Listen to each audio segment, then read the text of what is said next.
Hi, it's me, Renjit. If you enjoyed this episode, I request you to leave us a review. This will help us to reach more great podcast listeners like you.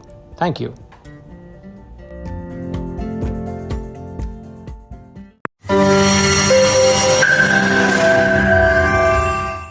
Hello everyone, welcome to FS Brew. FS Brew is the region's first podcast focusing on all things insurance and insurtech here in the UAE and the wider Middle East. I'm Vidya, I'm the founder of Forward, a startup that works with insurance companies to accelerate their go-to-market proposition, digital transformation, and digital marketing initiatives. And I am Renjit Philip. I advise startups on their business models, go-to-market strategies, funding, and unit economics. I'm deeply interested in the fintech, insurtech, DeFi space, and I'm happy to be here with you all. Vidya, who are we meeting today?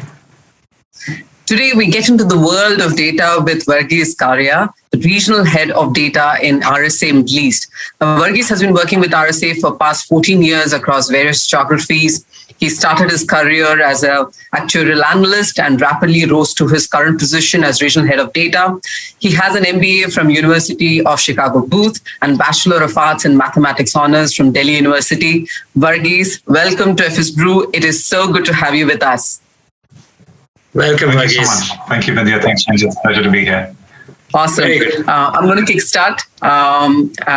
Very basic question. How did you get into insurance? So I think the usual by chance is not what's happened actually with me. I'd say it's been a bit different journey. I did hear of the whole actuarial studies when I was doing my undergrad, or rather even before that. In fact, it was quite niche, and it was an upcoming field. My older brother, basically, who has the charm of making anything sound good. So I was convinced as I was doing my undergrad, I said, this is the thing for me. And in fact, just towards the end, RSA had come onto campus for recruitment. And I would say it's more grace, more by the grace of God, more than chance that I was able to actually get in. I think there were people who probably deserved it more. But basically, yes, I'd say more by grace than by chance. Right. So, we've been here for a while and absolutely love it. So really thankful that I was able to get into it. Very good. You'd be surprised at the number of people who land into this profession by chance. I think we have to. All of us. Yes. All of us. Nobody, wakes up saying, "Oh, when I grow up, I'm going to be an insurance professional." We have to make insurance a little more, of a target career. Okay. So that was good. I think these days there's no end of reports and analysis saying that data is the new oil, and I think people have been saying this for 5 to 10 years now. And how does that translate into real life in Middle East and in the insurance space? Is data really being exploited like that? Absolutely. I think, I've definitely heard it for a while, as in the term is quite common to all of us, the new oil. And actually, I think there's so much of parallels to oil. In fact, I think more than we realize, be the positives, the risks of data as well, very similar to what we see the black gold or oil. I think if you just take the top 5 companies today, right, as in the highest market cap, you probably haven't seen any of them. If you look at it 10 or 15 years back, they were nowhere near the top. I think 2 years back you had Aramco listing in, but prior to that, you've definitely not seen anything, any of these companies. And the real reason behind that is data. You can take the FANG, the Facebook, Apple, Amazon, Netflix, Google, or the Alphabet company, all of that, right? All of that, as much as we think they have separate businesses, but at the end of the day, what they are really powering through is based on data. The exponential growth is actually based on data. So, in some level, maybe you could say that's even been abused, right? So, which is where, I think, as they say, if you're not paying for it, you're basically the product. So I think it's got to that stage. We really are the product in some of these big corporates that sell us and are the value we add to them. But basically, it's, I would say, similar to oil, right? So similar to how there's a lot of byproducts as pollution. Yes, there's a lot of unfortunate byproducts that are there, and the risks similar to oil. So you've got oil leaks or oil spills. Data leaks are cheaper, and they do cost sizable amounts of money. Yes, exactly. So it costs sizable amount of money, and so basically a lot of parallels, and especially the value is immense. It's untapped, so the value is immense. Just coming back to your question, I think more specific to Middle East and insurance. By definition, insurance, the backbone of insurance is data. Traditionally at least, I think a lot of the new players are playing on the current and a lot of other data, but traditionally the historic data has been the backbone of insurance, be it for pricing. Without modeling data, you can't do pricing. Without analyzing data, you can't actually book your liabilities, right, accurately. Without stress testing your portfolio, you don't know if you're overcapitalized, undercapitalized, any of that. So basically, from a return on investment perspective, you're shooting in the dark if you don't understand data. So, the point being, data is absolutely the backbone. A bit more specific to Middle East, I think where we are probably a bit far from where we should be. It is progressing, but insurance in Middle East is where I'd say we've probably got a long space to get on top of, or rather a long distance to cover. We've seen a lot of digital transformation, definitely, but from a data analytics, using it to improve how the market is, to understand our own businesses, I think lots more to go. Right. Yeah. Right. Yeah, fair enough. And from specific to your current role, what are the key areas that you really focus on when it comes to data with respect to your business? Talk us through what is your role like in the executive team, and how do you go about it? Sure. So, I think the main reason to be there is basically because it is relatively new, right? It is relatively new, and even our CEO right now, basically, as he stepped in, he clearly saw that yes, we're utilizing data in different pockets, but there's just so much more value that's left out. Right, and there are areas where we've never utilized as much. There is information. There's a lot of nuggets sitting there which we can utilize to service, to delight our customers in particular, because you want to give them a journey. You want to give them products that's more what they used to and what they would prefer, right? And as much as insurance is once in a year activity, because it is generally low penetration, it's mainly mandated motor in most of this region. As much as that's the case, what you see is that people need to kind of step into another zone, go maybe 10 years earlier and behave like it was a different world altogether, right? Be it the journey, anything is very unique.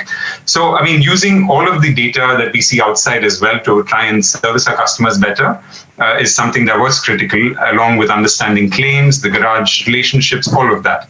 Right. So that's where I kind of step and add value, kind of as much as I'm on the journey myself, be a data evangelist, get help with the whole adoption. Right. So a lot of people, the first time they see data and then the dashboards, they're like, wow, we didn't know we could see all of that. And it's all more or less live. All of that's there. And then 2 days later, you're still back to scratch. You're like, what's causing that issue? And they don't go back necessarily to the dashboard. Right. So it's just the adoption factor. So a lot of top-down push so that people really value it and start utilizing it. Interesting. That's a good point. And you said it's relatively a newer kind of role for you and for the organization. So what does the sort of operating model for a data organization look like? And what does a data owner's team look like? What are sort of the key decision-making routines that you use? It'll be good to know. Sure. So it is relatively new, in fact, not just in the industry or the region, but I think this whole data office is one of the recent additions to generally the corporate world. And majority of the organizations are in the early stage, right? And which basically means that the starting points are not necessarily at the same place, because it depends on how well your data marts, your data warehouse is structured. So that is definitely a key area. So I would kind of say that that's the foundation for many companies who've not really prioritized having seamless systems or having common platforms. The start point for their journey is actually aligning all of that and putting it into one place. And so that's something that actually does take time. So that's one of the areas. the data extraction, transformation, loading, that initial phase. Then you've got data governance, actually. So that's data governance, I would say, is another pillar, which unfortunately people don't see immediate value from. Right. So yes, they tick their boxes from a privacy perspective, the usual GDPRs and all those regulations that need to be followed. But at the end of the day, it's more of a regulatory requirement, which, yes, they obviously put it there for a reason, but I mean, the corporates or the companies don't see the value.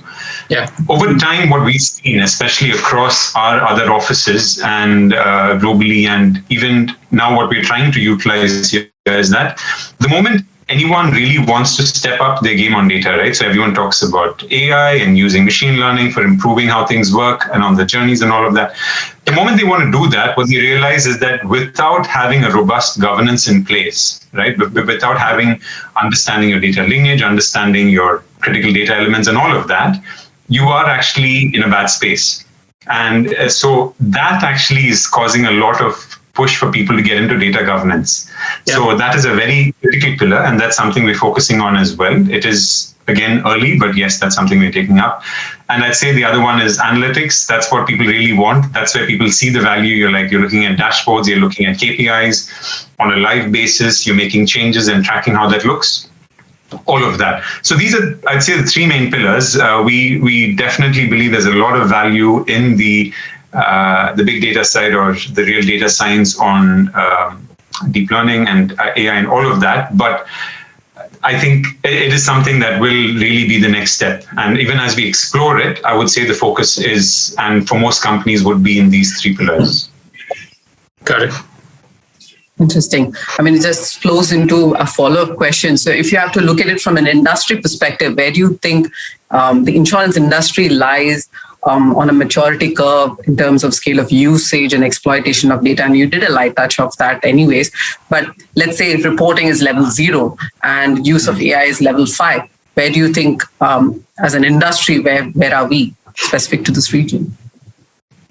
Sure. Yeah, and I think the last bit is actually very specific when you say specific to this region, because I think you've got insurance industry. So obviously insurance is not I wouldn't say is leading the whole data science journey necessarily. Yeah. Obviously the likes of be it self-driving autonomous cars or those kind of spaces are much more advanced. But even within insurance, just to kind of set the stage, I'd say you do have companies which heavily rely on data, which are very low staff, but basically automate so much, right? And if you look especially at, I think Lemonade's is the obvious example everyone's aware of, and there are so many more, there are many more, but the way they build their journey is so customer-centric, for that, they've actually used data. They really redefined insurance, I would say, using behavioral science and understanding the customer behavior, and all of that is impossible without data. So they've done that, and I would probably put them at a level 4, more from my ranking perspective, and obviously there could be others, but you've got the likes of Hippo and Root and Metromile, which are really using data to take it to the next level. Yeah. Traditional insurers, yeah, exactly. And traditional insurers, though, I'd say are far from AI. They do explore, they touch upon it, especially within the region. They try at least machine learning bits and pieces. We do try it here as well, bits and pieces. But do we really see the expected value coming out of it? We're on the journey, I'd say, right? So that's I would maybe call that a level 2 and still maturing. Right. That's very interesting, and also connecting it to what you said about machine learning and AI. I've been a sort of enthusiast of this field and dabbled in it and really understood that cleaning the data is really about 60% of the work. The real modeling is probably less than 40%, and that's what you were saying is goes into data governance and stuff like that. But collecting that data is just one part of it, and then using it optimally is another. So is it possible for you to share, of course, without going into too many details of that are confidential, what tools, applications or technology does RSA use, and do you see this coming out and manifesting itself as products in the near future? Sure. So, I mean, you had very valid points. So many people assume that, okay, if I've got data, they just don't realize there's potentially a lot of garbage inside and garbage in, garbage out. So data cleaning really does take majority of the time. And I mean, I'd say the first data scientists effectively were actuaries, right? And specific to insurance. And they used to be, exactly as you mentioned, majority of the time is used for data cleaning. Now, as you go on the journey, I think one of the things that, again, if there was a right vision at the right time, you kind of build your data marts, your data warehouses into such a space, or where you extract your data and you transform it. You build it in such a space where it is actually quite robust, and immediately you're able to utilize it, as in with very minimal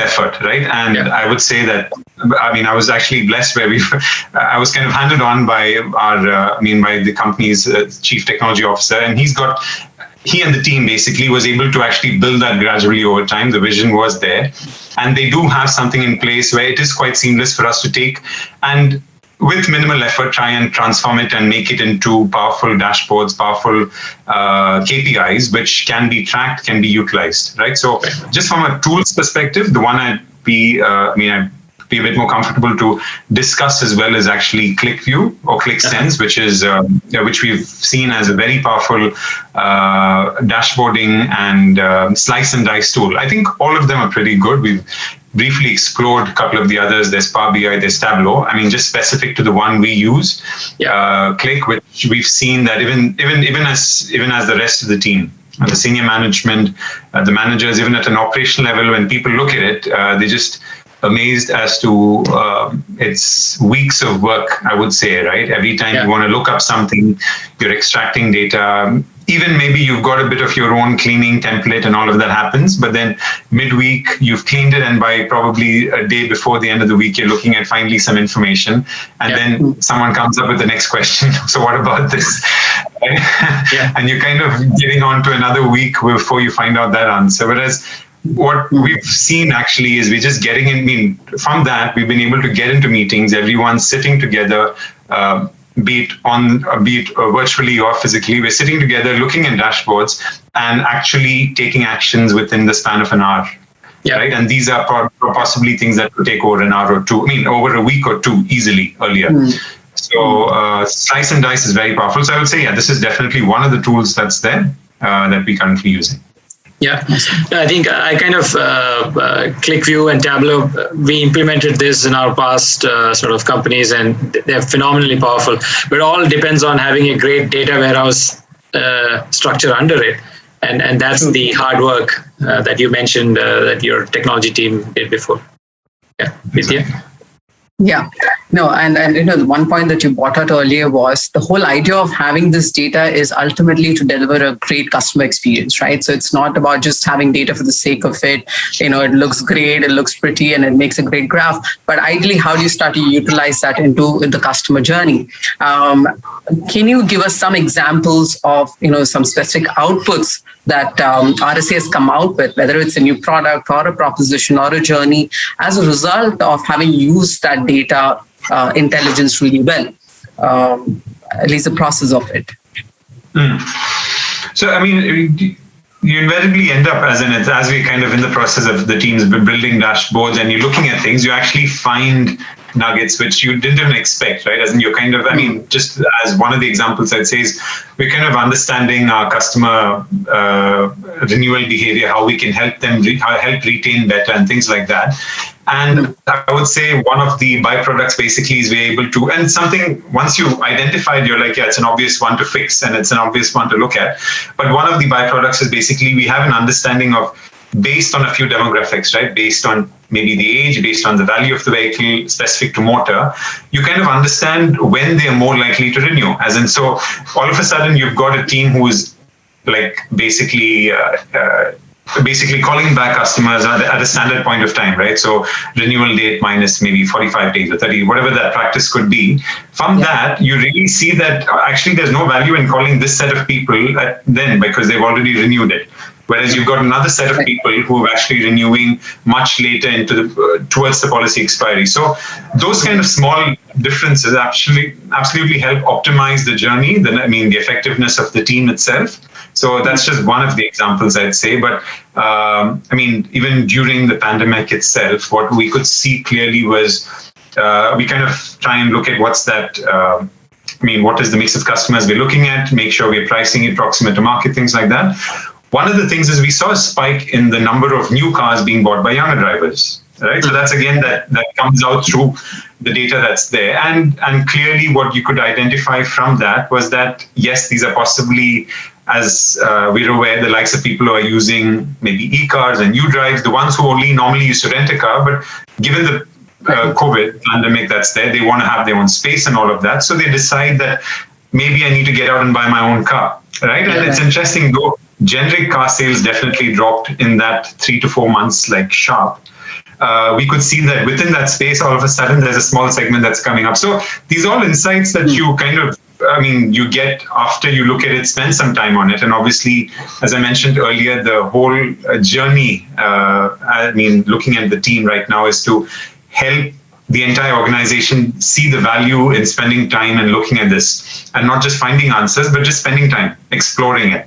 Right. And I'm not saying that you do that before you go to sleep necessarily, but maybe block out an hour or half an hour every week and just sit and look at it, and just you kind of find out a lot of this. And just one more probably to add is immediately at that point is we were tracking frequency, right? And the number of accidents that's happening, which I'm sure everyone does, insurers, but we could see clearly there was a very sharp drop at lockdown. So immediately post that, as in one of the initiatives, again, as a senior management, we wanted to go out with was to actually give back something to the customer at that point of time, and basically say that you clearly did not drive, right? Almost 100% of you, or at least 85%, except for those who had to, did not drive at that point of time. Mm-hmm. And we want to make sure that we credit you for that. Of course, it's a different thing that based on regulation changes, the entire market gave back 40-50% more to grow the businesses. But just technically speaking, what was possible was the fact that they were not on the road. We give you back the premium that's worth it. And those are the kind of initiatives we're able to actually trigger and use based on that. Yeah. I know that Admiral in the UK did premium plowback and stuff like that, and they gathered a lot of brownie points, even though the money involved was very, very little. I think it was some 25 to 50 pounds or something like that. So it does make a big difference. Just on that, and you basically take that on the entire portfolio. And I do agree. It could be decimals on the overall profitability, but one, as a customer, you really see how, the company appreciates you for the premium that you pay. And at the same time, as a company, you want to give back to the customer. Yeah. But yes, similar. Absolutely. Now, if you kind of, do some crystal ball scaping, if you look at some of the things that are happening in the region, Tesla announced its own insurance product, I think 2018 or so, and they've not come here yet. But autonomous vehicles are on the rise, EVs are on the rise, and that means the IC engines are going to be replaced by basically computers. So there's going to be a lot of data that's going to be collected by the device that we call the motor car. And now, guess who uses or would like to get this data? Insurers. But will these autonomous car companies part with this data? What happens to insurers' business models of the future? What happens to motor insurance in future? Will it disrupt our general insurance businesses? It's definitely a question that comes up every year, at least once, with a strategic review and kind of planning for the coming years, right?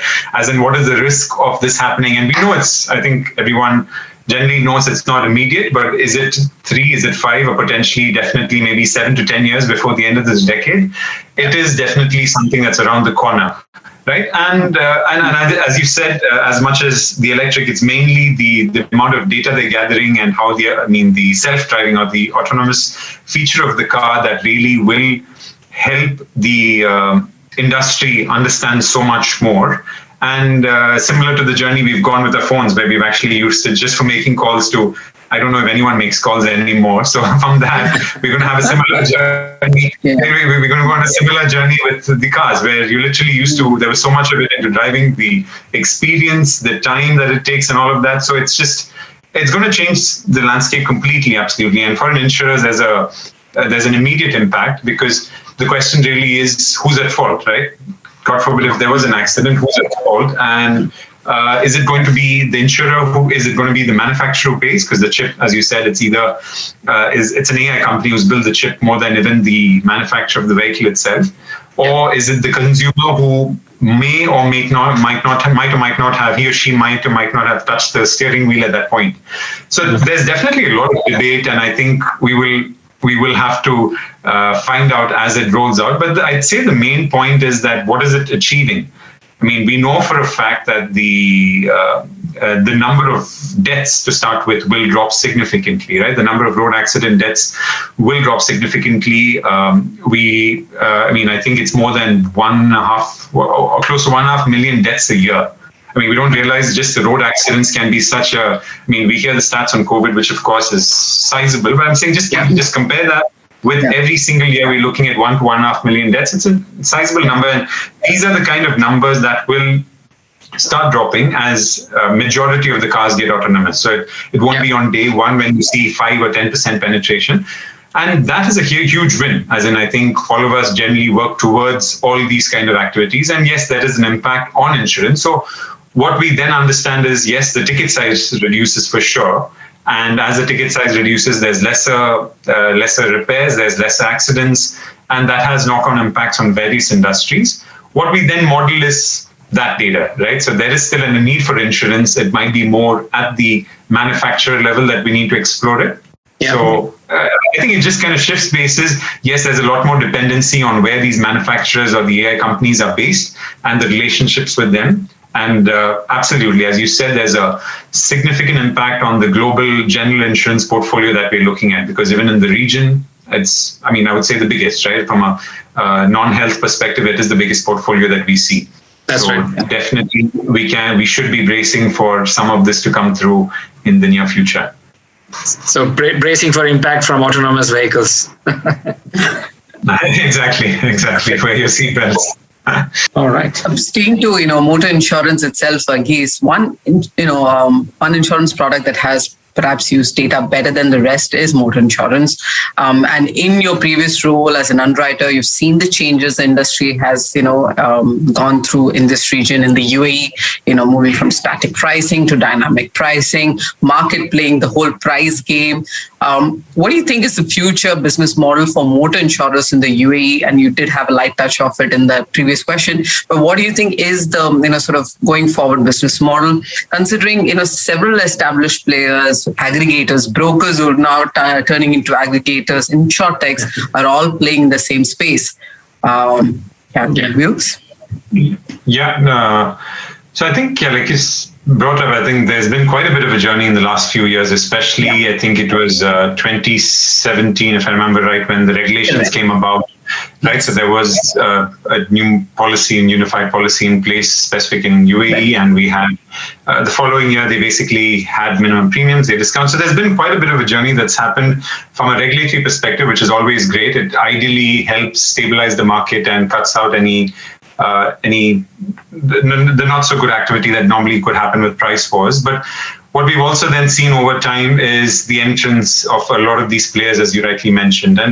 And the moment you've got aggregators entering the market, right, it doesn't matter what the industry is, of course, insurance, but you take any industry that you can think of, be it airline, be it hotel, any such industry, what immediately happens actually, right? It basically ends up in a price war, because you've got a platform all of a sudden where, especially insurance, which is not something most people really wake up and say, I want to buy insurance today, especially those kind of things just go for a complete toss. All you're saying is, great, I can enter my information and I can see all the prices together. I put your finger down that and I just pick up the lowest one, because you're doing it because it's mandatory in many ways. Even the penetration is not as much. So if you are looking at some of the mature markets where people really see the value for your other types of insurance, be it home, travel, and the many others that are there now. There's still maybe some scope for someone who believes in service, a multinational player who's really bringing a lot more to the table. There might be that, but then come an aggregator, it becomes really a price war. And unfortunately, we definitely see that here. And the only thing left at that point is because the margins are non-existent at that stage, right? It really becomes a price where the margins become non-existent. What's critical is that everyone steps up the game then from a technical perspective to really have the segment, say motor business in this case, to be sustainable and not be a loss-leading or a perpetual loss-making portfolio like we see in many other parts of the world. We really need to make sure that the main players in the markets for sure and everyone else focuses in on pricing, understanding the market trends, making sure that yes, there was a brief 2-3 months or maybe even 5 to 6 months where the frequency was low. But if you look at it today, and I'm sure, both of you would agree with me when you say that when you step out, I'm completely shocked because the activity outside is way more than what it was even before COVID, right? So those kind of trends, observing and making changes to price and in the right direction. So we still see the rest of the market. And of course, I think we're guilty as well because you're forced to sometimes discount in some segments, but at least understanding the risk of doing it and at no point making a loss. So what's I think very critical is for the entire market to be able to look at that kind of information, understand that it's not about rolling premiums and it's not about taking today's premiums and paying yesterday's claims because that's just a game that can go on, right? But making sure you write the portfolio sustainably, right? So that's, I would say, that I would say is actually the main piece that needs to be looked into. And again, it's something that within RSA, the technical director, it's something that there was a lot of focus on that for the past many years, and we were able to bear the fruit of it, which is basically we were able to pick up the better risks, look at better segments and portfolios, and therefore get the benefits of that. But when the entire market falls through, this is the biggest risk that's there, that we need to all work together to make it sustainable. Here's a question that I would like to ask is, of late, there's been this tendency to look at drivers' own ability to drive and how good or bad they are. We usually, as motor insurers or practitioners, we always used to underwrite the vehicle for some reason. As at least that's how it works in the region. Do you see drivers' ability to drive coming into play in some of these new models that go pay how you drive, as you've seen outside in, let's say, Root in the US? Do you see those kind of models coming here? Yeah, so I think I differ a bit in that to say that, as I mentioned, I think I would say easily for 7 to 8 years at least. For us, there's been two major factors we look at, and I think there possibly have been other players in the market, but we definitely look at the two elements. One is who is the driver? What is his or her, basically driving behavior in some sense, be it the claiming behavior or what segment they fall into from but not as much on the persona side, but more on how they're driving behavior as a segment. And then you've got the vehicle itself, right? So these are the two elements that come in, and these were both specifically looked into and multiple factors. So this is something we've done for many years, and as I mentioned, there's real value in it. We've seen that we've been able to have a significantly better portfolio compared to the market over time, especially when you compare with the overall stats that we see, right? And that clearly is beneficial. But then taking it to the next level, as you rightly said, is not just grouping me or yourself or anyone here into a segment or a bucket, right? You can make buckets as granular as you want and have like literally tens of thousands of buckets. You can have that kind of a segmentation. Yeah. Or you can basically do what is most likely if the likes of, the story about is it Google or is it Apple or who's going to come in and basically eat the insurer's lunch, right? Because they're not going to come in with that historic data in any way. They're going to come in based on how me as an individual is driving today, right? And that's so much more powerful than actually looking just at a segment on how a segment behaves. Because I can be an anomaly. I could be a much worse risk in a segment which is really good. and I'll get the benefit. But how you drive really does is focus in. Obviously, there's a lot of effort that would be involved to do something like that. But definitely, that is the direction. And as you can see, many of the companies reap the benefits of actually doing it. Perfect.